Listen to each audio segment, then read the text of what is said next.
Ahí sí está grabando. Ya, buenos días, chiquillos. Nuevamente los saludo. Hoy vamos a hacer la clase de anarquismo, tercero medio, filosofía electivo, clase número 37 del 26 de mayo. Nosotros hemos visto diferentes movimientos políticos hasta el momento, y hoy día nos corresponde ver otro movimiento que es bien interesante. ¿Cuál es el objetivo de la clase? Que ustedes analicen los supuestos, conceptos y métodos presentes en diferentes teorías políticas. Hoy día vamos a ver anarquismo, a partir de lectura y reflexión. ¿Qué es lo que nos señala el anarquismo? Yo creo que la gran mayoría ha escuchado la palabra, se usa bastante, ¿no es cierto?, cuando uno define ciertas actitudes, pero es una palabra griega, como la gran mayoría de las palabras que tienen connotación filosófica, y significa literalmente sin gobierno. La palabra anarquía o anarquía, que se traduce, ¿no es cierto?, al español, significa sin gobierno, pero también se puede entender como la negación del gobierno. Por este motivo, ¿no es cierto?, el anarquismo se presenta como una doctrina política que busca prescindir del gobierno. Ahí a su lado, ¿no es cierto?, en la imagen dice lo siguiente, esta es como una postura anarquista. Dice, ¿cómo va a solucionar un gobierno tus problemas si el problema es el mismo gobierno? Contra toda autoridad, nuestra respuesta, anarquía. Como se dan cuenta, esa consigna, ¿no es cierto?, manifiesta claramente como la ideología de esta doctrina.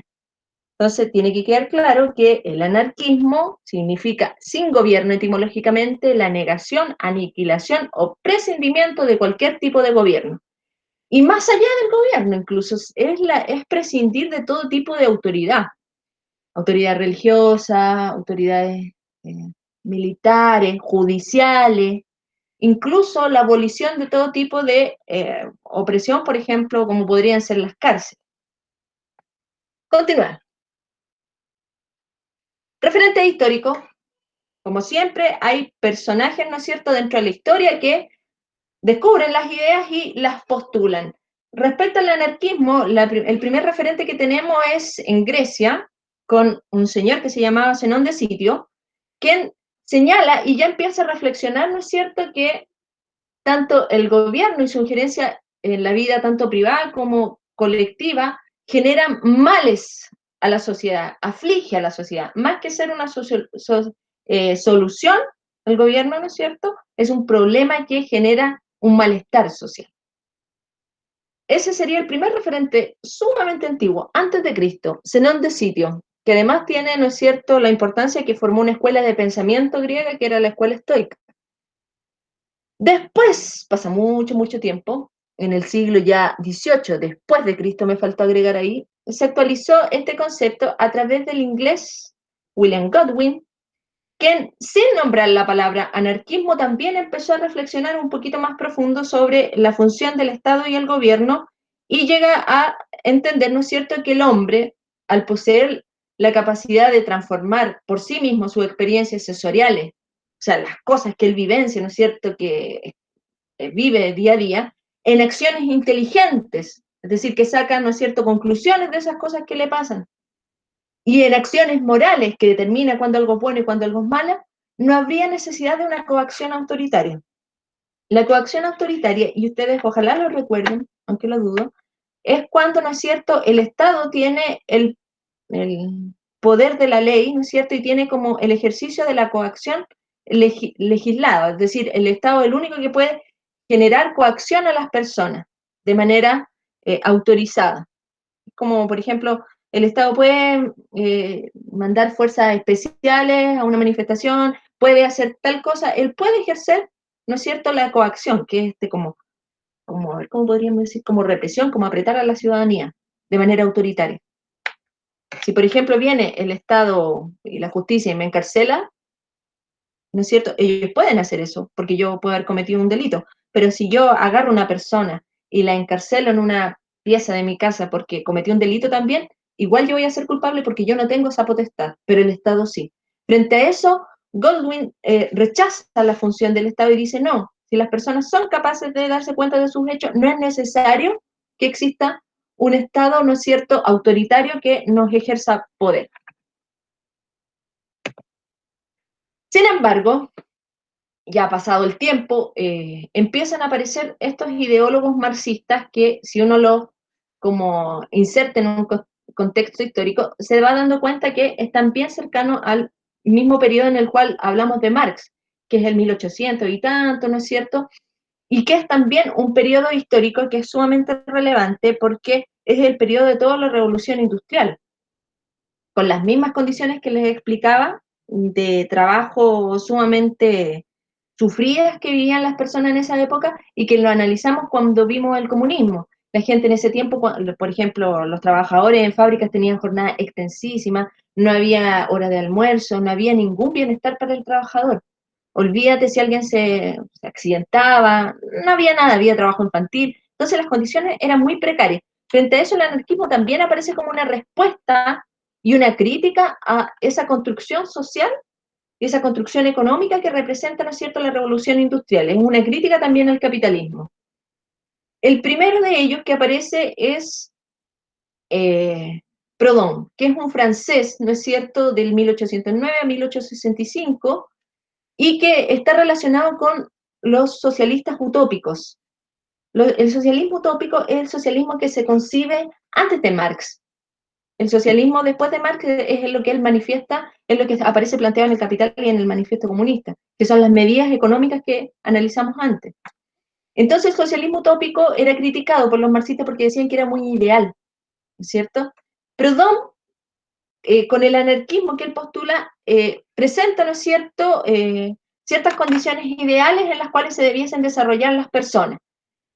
Él es muy crítico, ¿no es cierto?, del juego parlamentario, del hecho de que el Parlamento, ¿no es cierto?, tenga cierto poder, de que hayan ciertos grupos, ciertas élites, y critica todo eso.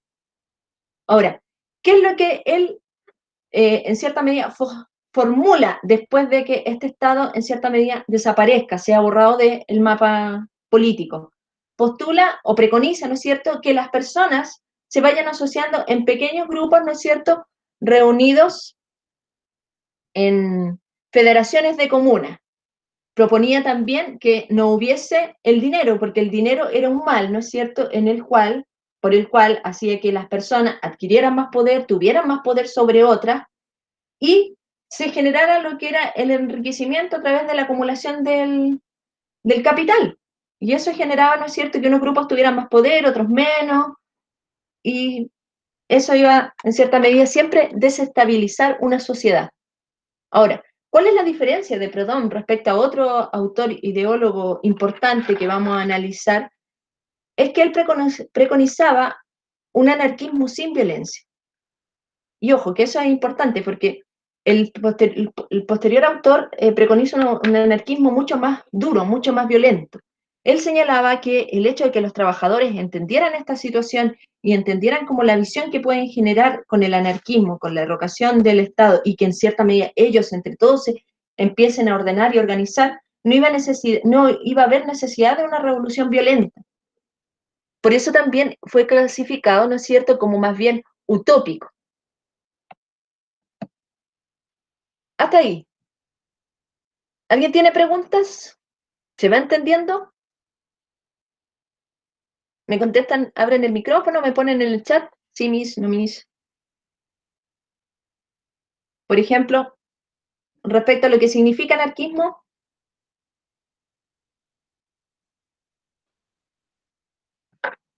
¿se entiende?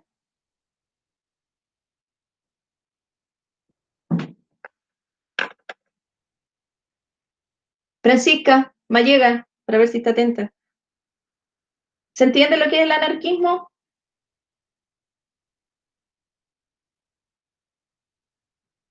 Sí, se entiende. Ariel me dice que sí, sí, mis me dice la Francisca. Ya.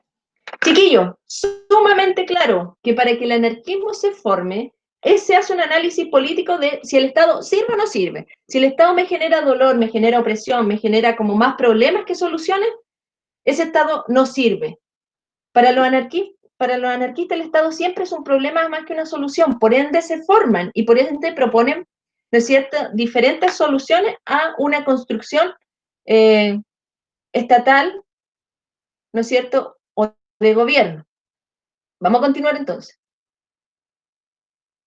Entonces, el primero, Proudhon, ¿no es cierto?, que necesita o señala que las personas deberían asociarse en pequeños grupos, ¿no es cierto?, unidos en federación de comunas, como diferentes comunas que trabajaran, ¿no es cierto?, para solventarse entre ellas, no con un afán de como mercantilización, sino que producción netamente como se podría señalar como trueque.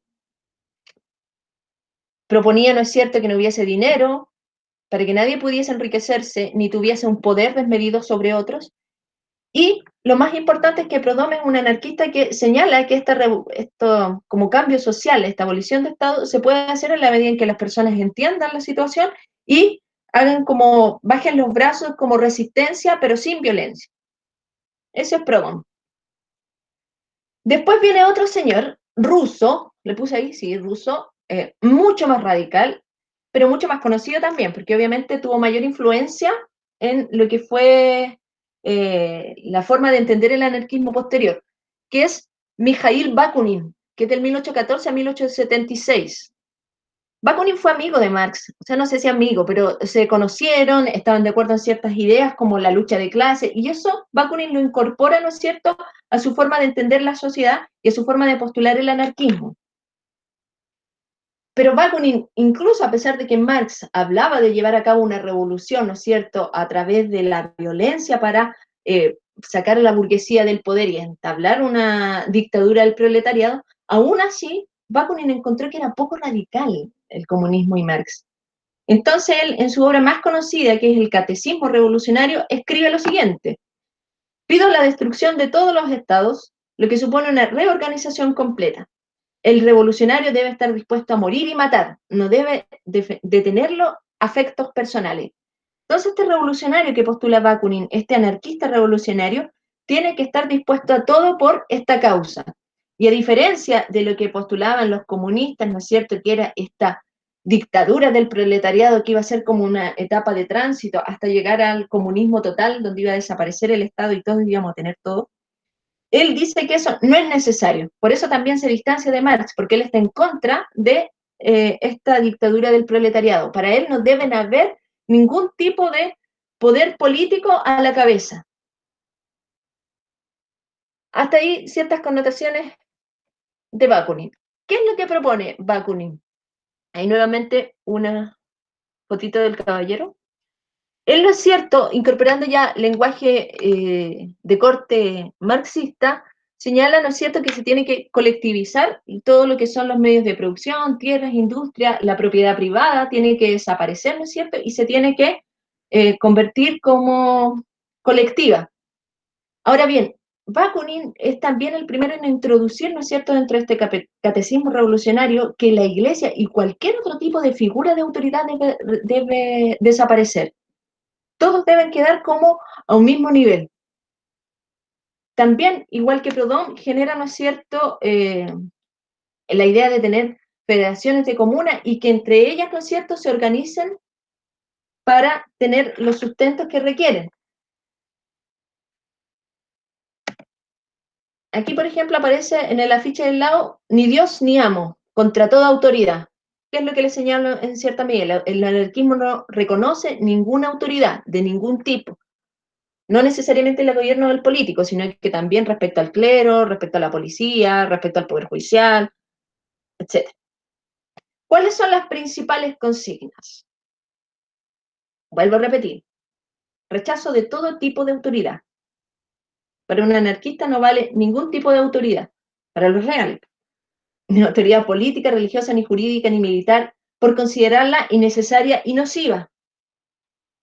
Rechazo de todo tipo de propiedad privada, pues se sostiene que la propiedad privada, en la medida en que se ha obtenido a través de un capital, ¿no es cierto?, que unos pueden tener más que otros, es un robo. Porque siempre va a haber como una relación de poder entre el que tiene más y el que tiene menos. Después, abolición, aniquilación del Estado por todos los medios. Y esto es importante, porque los anarquistas postulan, por ejemplo, la necesidad de, por todos los medios, ahí no importa lo que yo pueda utilizar, que puede ser armas, que puede ser un atentado terrorista donde muera gente que no tenga nada que ver, donde puede ser un boicot, ¿no es cierto?, donde yo traicione ciertas cosas como para que no funcionen, y ahí se emplaza en una moral que tienen ellos, ¿no es cierto?, que es la que recogen del catecismo revolucionario que estipula Bakunin, que es el autor que les mencionaba anteriormente. Lo que es bueno para la revolución es moral, así de simple. Ellos son radicales en ese punto, en la medida en que esto vamos a abolir y vamos a derrocar todo orden autoritario o todo orden en el cual haya algún grupo de autoridad, da lo mismo cómo lo consiga. En este momento en que yo lo estoy haciendo, aun cuando arrastre víctimas entre medio, ¿no es cierto? Eso va a ser algo finalmente bueno, aun cuando muere gente en el camino.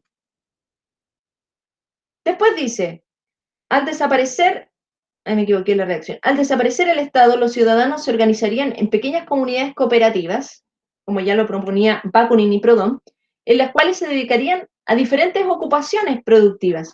Ojo con esto, sin fines de lucro. Es decir, no voy a, por ejemplo, a tener una producción que me genere como un capital que me va a permitir, ¿no es cierto?, generar como mayor riqueza, sino que va a ser sin fines de lucro, sino que netamente para abastecerme y abastecer a la comunidad, para realizar trueques o intercambios. Eso es como las ideas centrales o principales del anarquismo. Se dan diferentes vetas dentro del anarquismo. Aquí en este librito de Doctrina Político-Económica aparecen dos más que son relevantes, pero la verdad es que sería tal vez meter más autores y lo central es esto es lo medular. Ahora, vamos a hacer una pregunta. Esa es la tarea, pues la tarea la vamos a explicar al final. Vamos a hacer una pregunta. ¿Ustedes creen que existió alguna vez un Estado anarquista? ¿Un país anarquista? Un Estado, mejor dicho. Un Estado, un gobierno anarquista. Sí, no, tal vez. ¿Habían oído hablar de la palabra? Hay barras bravas que usan el símbolo, que es una A hacia abajo. Sí. Ahora, puede ser que haya habido uno, dice el Cristian. Si uno entiende como lo radical de esto, como la idea central, es como contradictorio que haya un gobierno anarquista, porque justamente ellos no quieren gobierno, entonces no se podrían poner una cabeza. Ellos lo único que buscan es como una revolución que arranque como las cabezas de todas las figuras de autoridades políticas y sociales que puedan haber, y que la sociedad quede sin autoridad. Entonces, hablar de un gobierno que se constituyó como anarquista sería como contradictorio a la doctrina filosófica que ellos mantienen. Sin embargo, hay un referente histórico en España de ciertas personas, ¿no es cierto?, que se metieron al Parlamento siendo anarquistas. Pero ese va a ser harina de otro costal, porque vamos a analizar los casos puntuales el día jueves. ¿Cuál va a ser la tarea que me van a tener para el jueves? Cortita. Van a googlear en este ratito, a través de su teléfono, grupos anarquistas en Chile o del extranjero. Van a anotar su nombre y me van a presentar el jueves, no sé, los que hayan encontrado. Ahora, generalmente el anarquismo muchas veces está vinculado como a cosas negativas porque efectivamente al no reconocer una autoridad generan un grado de caos social al momento de implantarse ciertas ideas que tengan. Pero por una parte también los encuentro mucho más, ¿cómo podríamos decir? Como mucho más consecuentes con sus ideas que lo que postulan, por ejemplo, el comunismo, que finalmente lo que ellos buscan derrocar, el Estado burgués, es lo que ellos también se transforman. Es como que salen de una para entrar en otra. En cambio, el anarquismo no quiere nada. En ese sentido, es muy radical. Y por ese plano es como también bien consecuente con su ideología. La cultura está como bien se han como metido bien en la cultura. Hay bandas que son bandas de rock, punk, que son anarquistas. No sé si a ustedes les gustará algún tipo de música así. Y por ahí también pueden buscar, pueden poner, por ejemplo, encontré esta banda punk que es anarquista y que dice esto. Hay muchas. Es cosa de indagar. Preguntas. O si no, dejamos hasta acá esta clase. Vamos a detener la grabación y